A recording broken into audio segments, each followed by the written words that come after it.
to change systems, you have to focus on a system, not the system.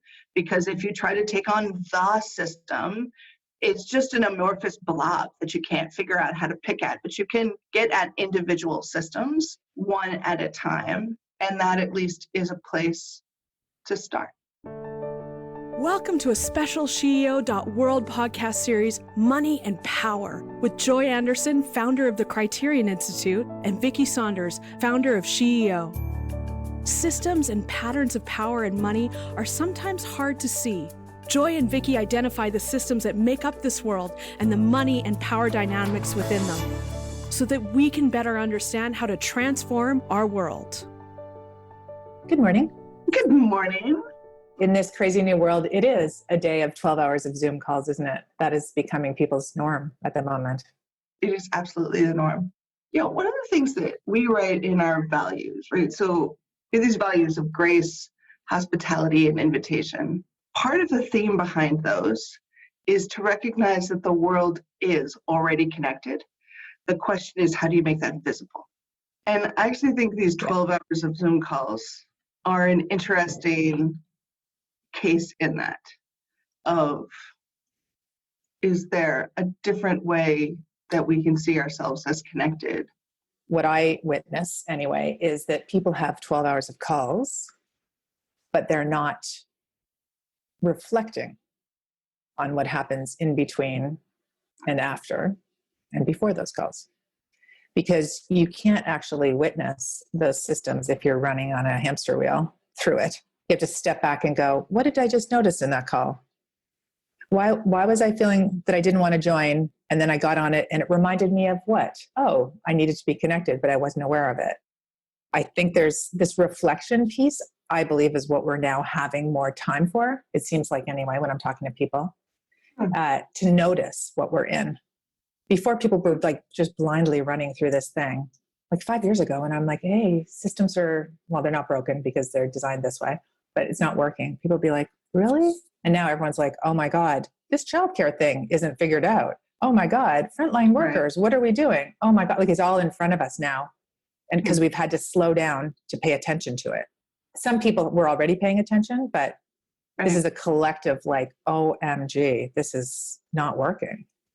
It's an interesting question of, are they turning that reflection individually to the individual, to their community, or to broader systems?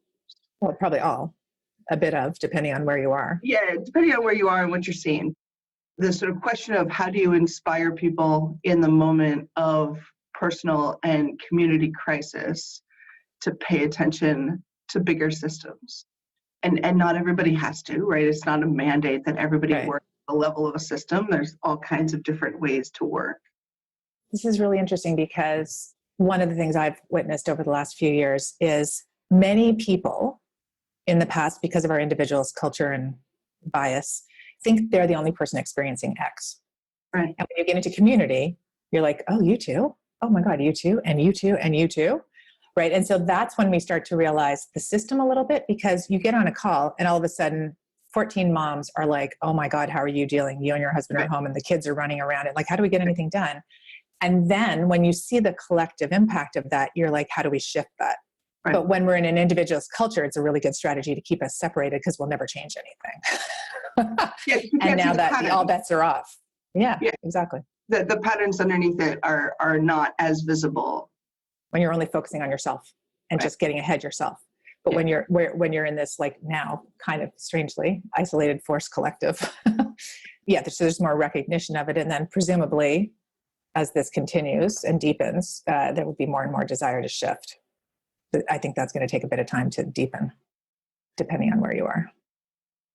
I've been writing this strategy document for one of our partners around how to do a gender analysis of market systems. That this sort of seems like it's my I think that's been my day every day for a long time. Of some days it feels like it's this very tense piece of metal that you have to bend in a new direction to see the connection between gender patterns and market systems, because it's not something that we know how to do. Figure out how to show that you can pay attention to structural inequities and pay attention to the environment And how do you do that? But that means there's all kinds of this sort of conscious choice. So one is the ability to see the inequitable patterns within the market systems. And even just that ability to see them, to see that the risk analysis that underlines pricing in whatever fucking financial system we're talking about has a bias towards data that is quote unquote normal, but norm is male, and therefore it's not actually about the full norm is male and white and all kinds of other things. And so everybody else's experience isn't calculated into that risk analysis. So whatever it is, over and over again, sort of being able to see it, to one, see that change, and then the second is to figure out what the hell to do about it. So I hear gender analysis on a market system. Mm-hmm. And then in my brain, I go, market system, not working, needs to be redesigned. Right. Therefore, doing gender analysis on market system is part of the problem. Bear with me for a moment, because we actually need a different system, right? Right. And then I go, you can't get there from here. And in my head, right. And then I hear bias towards data, and I'm like, we're missing the warm data, Nora Bateson, because we only have one kind of data. So we're only looking at one kind of data, and we're missing all of the connective tissue. And the power lies in the relationship between things, like our last podcast, which was unbelievable, talking about relationships. And so because we have no data or no recognized way of tracking data or even naming what it is in the relationship between things, which is where all of the shifts need to happen, we can't get there from here if we're just looking at traditional data and going, hey, let's plop a gender analysis on top of this thing. And even your comment about environment and gender at the same time, doing them both together, it's because the underlying structure separates them that we then have to go back and go, hey, but in context, they're together. But we've decontextualized them, so we're kind of screwed. And so to try and put the pieces back together and put it into context isn't working that well for us. And it's been really hard. And everyone keeps going, you need more data. You need more data. And it's because we've decontextualized the crap out of stuff. So I wonder, sort of a la how I went about disrupting VC, essentially. What if we said, what is the system design that set up, these things are definitely not taken apart, so you never have to make the case for why gender matters because it's built in. That's kind of where I've been sitting. And after that call yesterday, I walked away feeling that. I'm like, I kind of feel like it was partly because I'm not understanding the levels of abstraction. And I'm wondering if that's part of the problem. Like, I live very much in concrete land at the bottom of the ladder of abstraction, of like doingness in relationship, etc. And I get very confused when we abstract up to the top and we get to that level. It's very confusing for me. I have a really hard time having that conversation with everybody because it's taken away from that relationship. In my mind, it may not be. Like, there are relationships and interdependencies up at the abstract level, but I have a harder time comprehending it. Sorry. And that just some feedback on that paragraph. Yeah. No, I think it's cool because I think I remembered where I was headed with this, which was if you do it. So let me play back. I've written down what you said, but if you do a gender analysis of market systems to understand the power dynamics within the market system, that's good. Yeah. That's sort of what a gender analysis is, to sort of understand how the power dynamics operate within a market system. One thing that happens in that is that you've denaturalized the system, right? Because you've decided that it is a system that works in a certain way. The second thing is, one of the things I love about thinking about market systems in particular is it lets you move from the system to systems. Transportation in a market is a system, right? Whether or not there are roads, whether or not there are planes. A friend of mine can't seem to get out of India. Like, the planes are not working. So one is, within a market, transportation is a system. So is policy. So a market system facilitates trade at a distance when trust at a personal level is not possible, right? Because market systems rely on trust. And facilitate trade at a distance, that's essentially a local market is, if you could have a local market, and if all of us could work in our own community and buy and sell from our own community, we could have trust because we knew the person. But as soon as you are trading at a distance, you need market systems to facilitate trust. For example, this was part of my history background. But at some point, we had to create standards around flour. And there was a series of legislative actions that were taken in the 1830s in the United States to basically figure out, how do you decide what flour is and what are the different grades? And so that if we're trading flour at a distance and you're selling me something that has a different weight because it's really heavy and really dense and hasn't been milled as finely, and you compare it everywhere, is sort of like, how do we currency is about trading at a distance. So when you think about a market system, you do have to abstract it to a certain level because it is at the level of facilitating trade at a distance. I get that that's what we've done. That's why that line of, the market system is actually facilitating how we do that at a distance. And it's all based on perception. This is the thing. I remember my dad was a stockbroker for a number of years when I was a kid. And he would always, I'd be like, can you explain to me again? And I'm like, I don't get it. I just don't get it. Right? Like I, for some reason, just never have gotten the markets that way. And it was partly, but I'm like, isn't that a house of cards then? If people decide that it's not working, then it's all gone. Yeah. Yes. That's what? I don't understand. Like, what? And so I don't know if it's me yearning for more concreteness or there's something in there that's, anyway, it's always been a sticky thing for me. So building on that, so if we take this trust piece, so if we have all of these systems that we have built, they are not natural systems. They are not how the market, quote unquote, there isn't some naturalized market, right? So we've got this huge problem that we naturalize markets all the time as if they have their own force versus being constructed by a set of market systems. So the second piece is to then identify that there are systems and then analyze the power dynamics within them so that you can prioritize which ones, this is the classic systems language, but where you have leverage to change them. What are all of the market systems that affect an entrepreneur's company that they rely on functioning? An entrepreneur is running a business in a food business that sells organic food. They rely on the supply chain that allows the raw materials. They rely on a system of trade, however that happens, where they are able to distribute their goods. You could go through on and on and on. They rely on a banking system, all of these different systems that need to be in place. If they are, quote unquote, not working, you do have to isolate which one's not working and which one do you actually have leverage to change. Because this is why I don't like thinking about capitalism, because capitalism feels like a big abstract system that I don't know how to take down capitalism, but I know how to address rules within banking systems that are discriminatory. You can't blow up the whole thing. Well, you probably could, but no, I hear you. I hear what you're saying. Yes. Right. And so then the question is, which market system is the most egregious? Then the next question is, if that is the system that's either it's most egregious or it's most causal, you have to do that analysis to then say, how do we pick at different systems versus blow up the whole system? We can't blow up the whole system. Well, we had to transition. There has to be some way that we're going to something new, right? We know that, right? But I guess what I'm hearing underneath this a little bit, this is so helpful, by the way.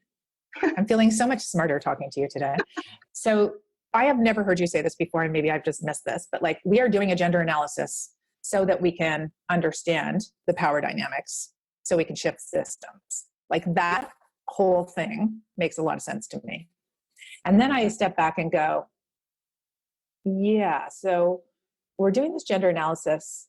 I'll say you are doing this gender analysis so you can transform systems. But government X, one of our favorite governments, is doing a gender analysis, but I don't think it's to change systems. I don't think that, do you think everyone's sitting there going, oh, we're here to change, maybe that's why we're having a problem here, because we're doing a gender analysis and they're like, yep, we did a gender analysis. No, keep going. We're doing this because we want to shift the power dynamics to change the systems. And the guys are like, no, thank you. This is fine.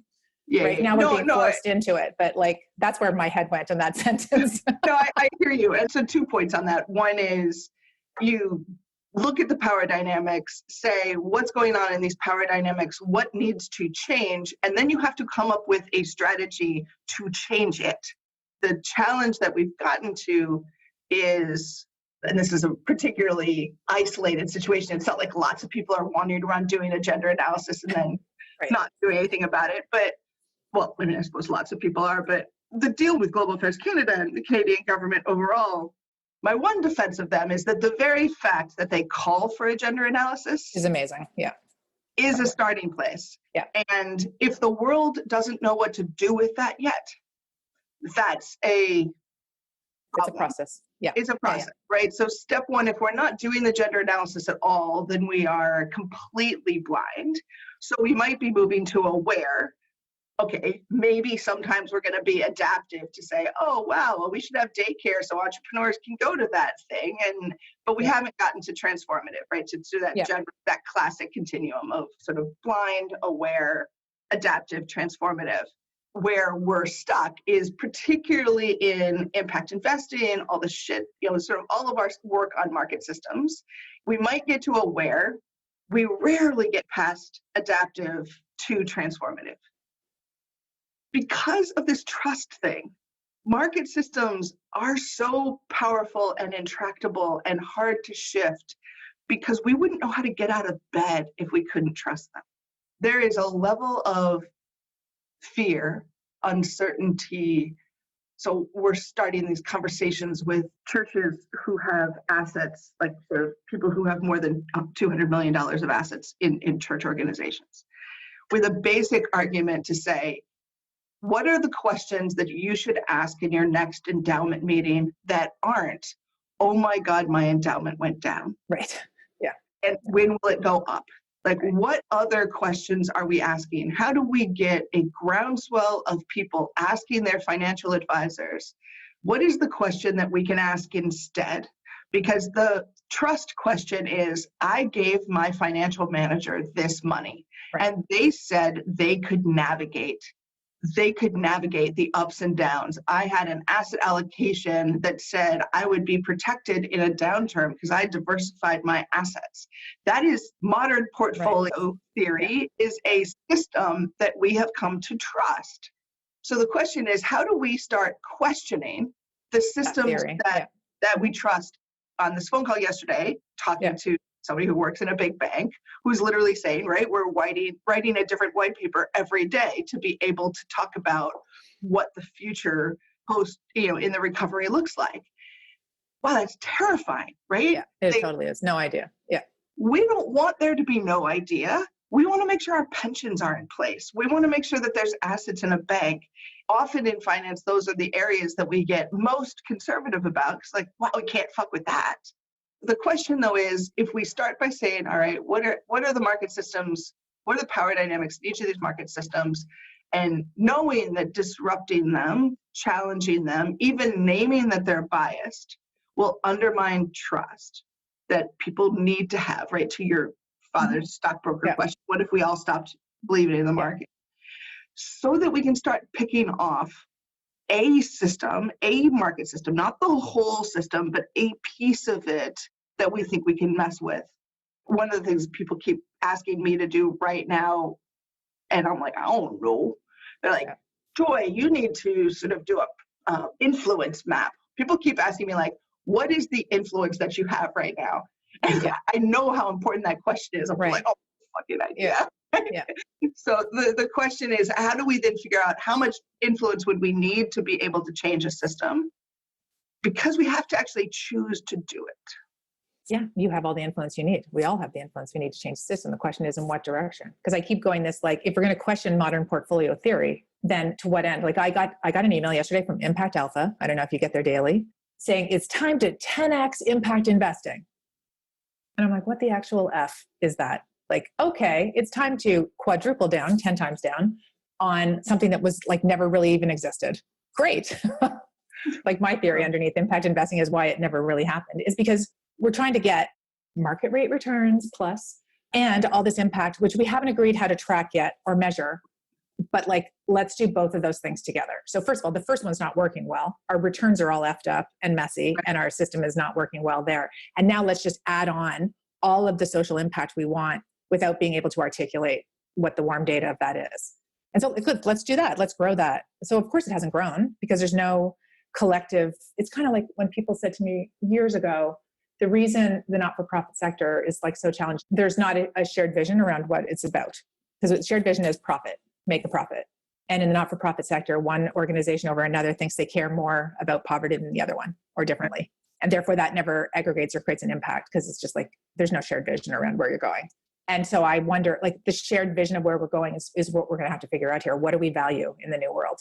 What do we value going forward? We already know how to make a crap load of money. We've figured that out. But like, friends of ours are stuck in Turks and Caicos, and they've got like all of the offshore capital in the world, but they can't eat it, and they're running out of food. So now it's like, okay, we've figured out how to, assuming that we could just grow all this money because it would buy everything, because we've monetized the crap out of everything in clear-cut communities. But like, it doesn't quite work. So what I love about you, Vicki, you have an amazing ability to jump way the hell out to the future and say, here's the vision of what we want it to look like. You know, I think SheEO is an amazing experiment in actually realizing what if it would look like if it was the new system, that, right? Just to have an experiment to say, this is what it could be, right? I love that. I'm hearing the but coming, but. No, I do. I love it. And I have a very hard time jumping past all of that to what does it look like in the future? Because I'm very stuck in the how do we get there? This is a both and, right? So you can name and call forth a vision of the future that says, this is broken, we need to be someplace different, and in your incredibly inspiring way, I want to follow you. I see where that is, and I want to follow you there. The both and is what will get us there, because this kind of very pedestrian, back to my gender analysis of market systems, is because in the end, we kind of have to pick them off one at a time, figure out what does it take to change them, figure out what the ripple effect is, because gender-led investing, impact investing, I think all of these different efforts are just experiments in change.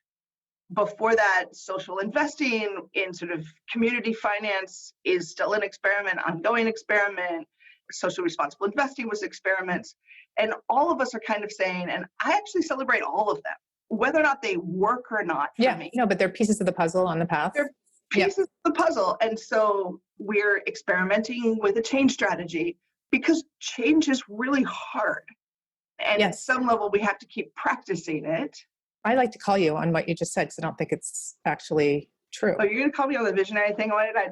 Yeah. Well, and also just that you're stuck. I'm just called BS on that one. So look, who the fuck knows how to get anywhere? Like, we have no idea. And a friend of mine said to me the other day, nobody follows a person who doesn't know where they're going. I'm like, hello. That's what happens every day at SheEO. I have no idea where we're going. And she goes, yeah, but you can stand there and say that. I mean, I have a sense of this is possible, right? I have a very strong sense that this is possible. This is the conversation we had last week. I asked you, what do you know to be true?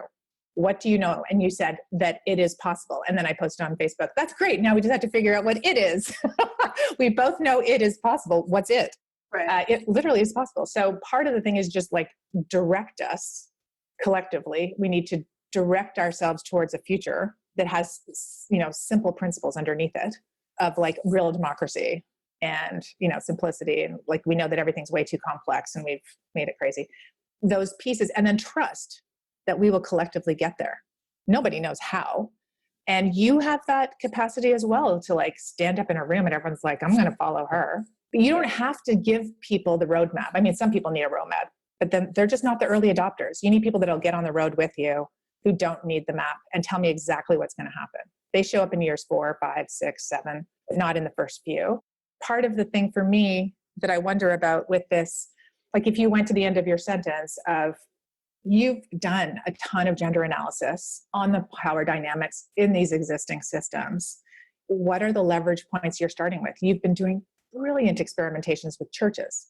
What is that telling you about how we get there? Like, you've got a piece from that. We need direction.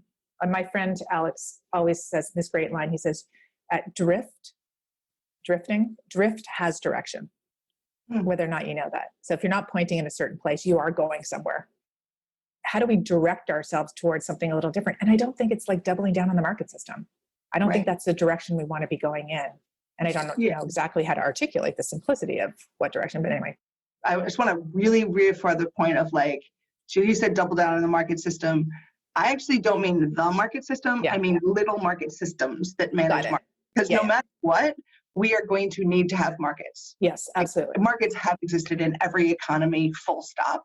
Yeah. We will always need to have systems that manage markets. That is different than, like the market or capitalism, these sort of naturalized terms, that they need to be component pieces. So anyway, just to keep that front in mind, because otherwise everything sounds like it's the big system. There is a stuckness feeling in the midst of change because the change hasn't happened, especially in systems change, right? Like if I am trying to change a system, one of my mentors, this project manager in a pension fund, learned more from him than most people. He used to say he would simply wait and watch until he could walk through. It's what you said at the beginning of this conversation. Yeah. We're stuck at home and therefore we're watching more carefully. That is actually a really important part of systems change, because if you're not paying attention, if you're not watching, you're not waiting, that feeling of stuckness is mind-numbingly hard and frustrating, but it's also important because we could just run through it, get to the other side and say, ta-da, I changed it. Oh, and this is what I think impact investing is. I think everybody took steroids, ran really fast to get to the other side, and then looked back and said, maybe we didn't actually change that system. Maybe we just added a thing on top of it. Yeah.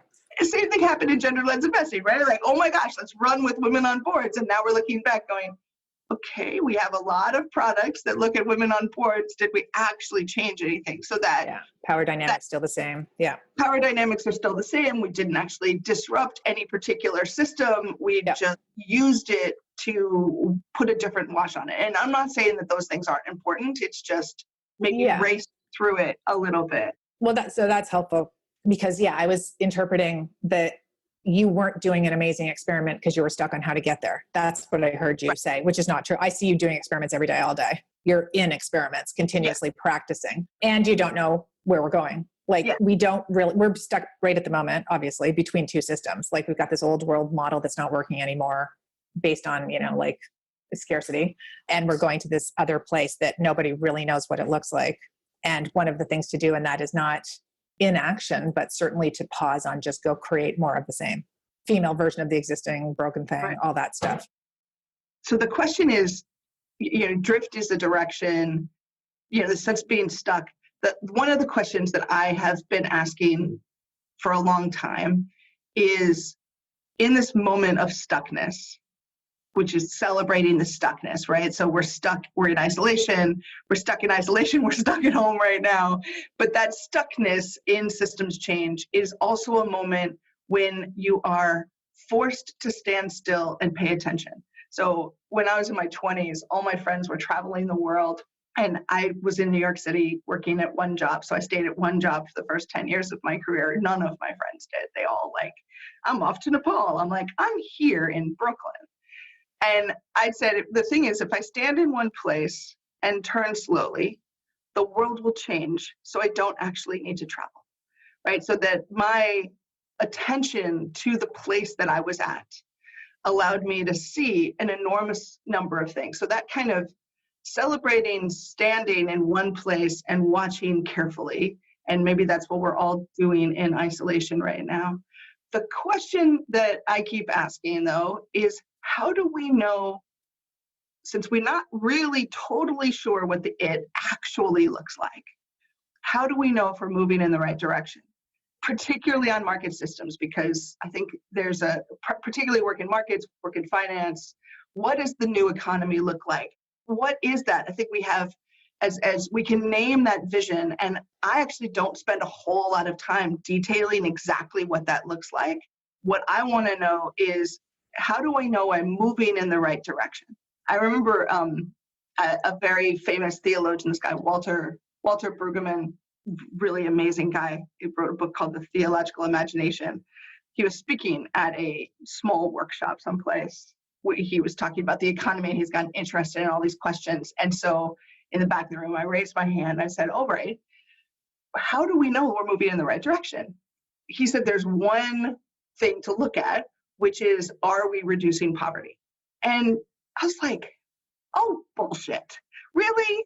Because like reducing poverty, like that's some simple indicator that we can all look at. I thought it was the most unrealistic answer. And in that moment, it came to me, I was like, no, it's about, are we disrupting systems of power? Are we challenging power in relationships? Because what I do know is the only way we're moving in the right direction is that we are challenging power. Because if we aren't doing that, if we aren't pushing at the system and saying, if we aren't looking at what systems are making sure we stay in this sort of being inequities, then blow up those particular moments. And we don't know it will go, but I do know that if we are not transforming power in relationships, we're not getting where we need to go.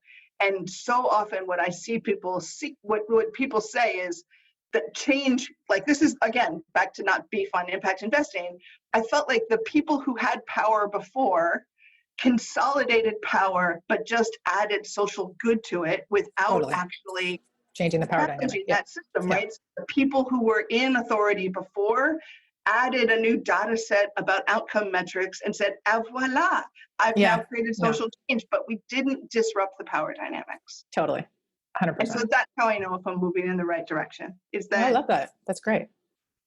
It's interesting because I had a call yesterday with one of our Indigenous entrepreneurs, and she was on a dreaming call with us last week.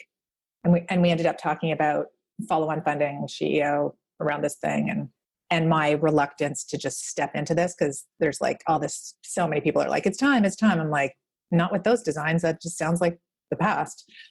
And something just clicked with her, and she asked me for a call, and she said yesterday, I've always felt so uncomfortable with, like she goes, I built up this company and I've always felt so uncomfortable that just because someone has a big bank account, I should give them a chunk of my company when they haven't done anything.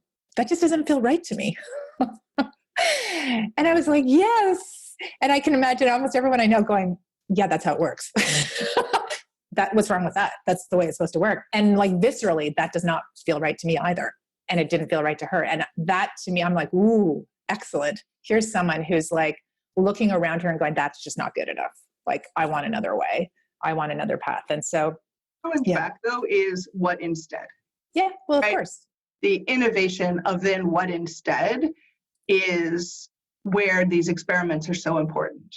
Totally. And I think personally that just saying that isn't good enough and then engaging in a conversation with people to collaborate on it is the path, right? Like that's the point. It's just like, okay, so now let's all agree that's not good enough and start moving together towards a solution, right? It's the same thing with when COVID hit on our very first venture call with all of our ventures from around the world on, somebody said out loud, what if we didn't lose any jobs and none of the ventures went down? What if we committed as a group that was a possibility?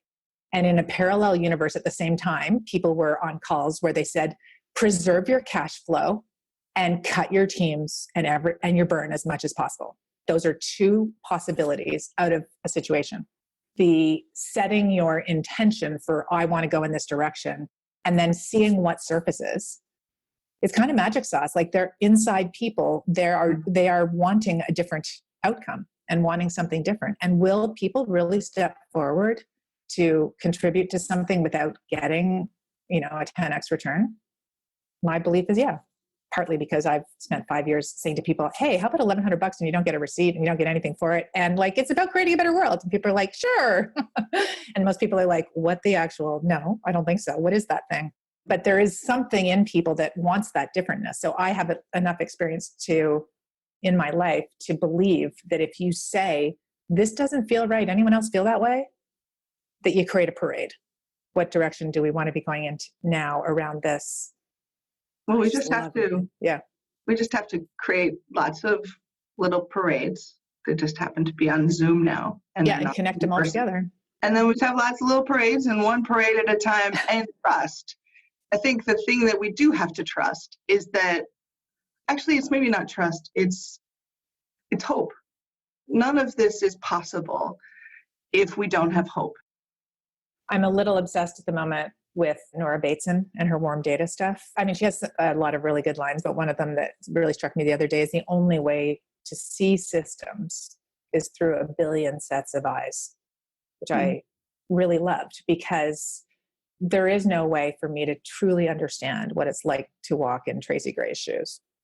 Black woman entrepreneur in LA. Like, I have empathy and I listen to her and I hear her experiences, but they're not my experiences. We have to be in community with a billion sets of experiences in order to really understand what that world is that we create. And stuck in the bubble of whatever, like, we're just not going to be creating it. And it's uncomfortable sometimes, but that's where the sort of vitality exists to help us direct ourselves forward. Like, I used to ask this question all of the time in our team meetings, and I just stopped because people looked at me kind of crazy, but like, what are your pain points this week? That's like, it's kind of natural, like VC-ish phrase, right? It's like, what are your pain points? You know, how do we solve those?